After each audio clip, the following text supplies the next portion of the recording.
हिशोब चुकता केला जाणार. तटकरे येणाऱ्या वादळाची अनुभूती करून देतात. अजित पवारांपायी ठाकरेंना सोडलं, तेच अजित पवार भाजपात शिंदेंच्या मानगुटीवर बसले. आरक्षण सोडतीचा कार्यक्रम जाहीर. तिथून पुढे पहा, महायुतीचे 3 चाके गळून पडतील. महायुतीची लंगडी सर्वश्रुत झाली आहे. नसन तर पाहत रहा, शहा किती जणांना उडवतात. नेमकं घडलंय का? सुनील तटकरे रायगडमध्ये एक हाती कमांड घेऊन होते. मात्र भरत गोगावले आले. अदिती तटकरे यांचं पालकमंत्रीपद गेलं. ते आत्तापर्यंत जशाच तसा विषय. अजित पवारांनी ताकद लावली नाही आणि शिंदेंनी शेवटपर्यंत मैदान सोडलं नाही, म्हणून अजूनही रायगडच्या पालकमंत्रीपदाचा तिढा सुटलेला नाहीये. ज्या अजित पवारांपायी ठाकरेंना सोडलं असं शिंदेंनी बंडखोरी केल्यानंतर सांगितलं, तेच अजित पवार भाजपात सत्तेत येऊन बसले आणि शिवाय अर्थ खात्याच्या चाव्या खिशात घेऊन बसले आणि त्यांच्या समोर निधी मागायला पुन्हा शिंदेंच्या आमदार आणि मंत्र्यांना उभं केलं. ही होती अजित पवारांची ताकद. तेथेच शिंदेंची सगळीची सगळी हवा निघाली असं म्हणायला जागा उराली. तिकडे छत्रपती संभाजीनगरमध्ये एक वेळ शिंदे चालतील पण अजित पवार नकोच असा भाजपचा देवेंद्र फडणवीसांसमोर निघालेला सूर. या सगळ्या घडामोडी सांगतायत की अजित पवार फार काळ लोकांना पचनी पडणार नाहीत. त्यातल्या त्यात संग्राम जगतापांच्या विषयात हिंदुत्ववादी भूमिका घेण्याऐवजी संग्राम जगतापांच्या विरोधी भूमिका घेऊन अगोदरच अजित पवारांनी हिंदुत्वाचा मुद्दाच खोडीत काढलाय, ज्याचं पुढे जाऊन सामना हा अजित पवारांना आणि भाजपाला करावा लागणार आहे.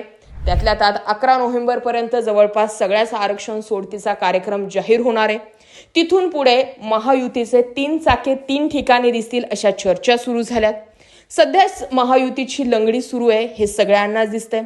अजित पवारांचे मंत्री अडचणीत जरी कागदोपत्री येत नसले तरी लोक त्यांना अडचणीत आणतायत आणि ते निस्तारता अजित पवारांची नाकी न होताना दिसते. त्यातल्या त्यात सुनील तटकरे जे दुसरे अजित पवार पक्षात तयार होत आहेत याची अनुभूती आधीच आलेली आहे.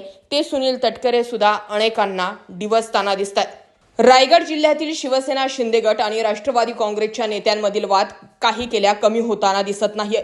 राष्ट्रवादीचे प्रदेशाध्यक्ष सुनील तटकरे यांनी पुन्हा एकदा शिवसेना आमदाराला डिवचलंय. यापूर्वी मंत्री भरत गोगावले यांची नक्कल करत पालकमंत्री पदावरून आणि जिल्ह्यातील राजकारणावरून तटकरे यांनी शिवसेनेला डिवचलं होतं. आता पुन्हा एकदा आमदार महेंद्र थोरवे यांना थेट इशारा दिलाय. कोणाचा हिशोब कधी चुकता करायचा ते मला चांगलंच माहिती आहे असा इशारा राष्ट्रवादीचे प्रदेशाध्यक्ष सुनील तटकरे यांनी शिवसेनेचे आमदार महेंद्र थोरवे यांना नाव न घेता दिलाय.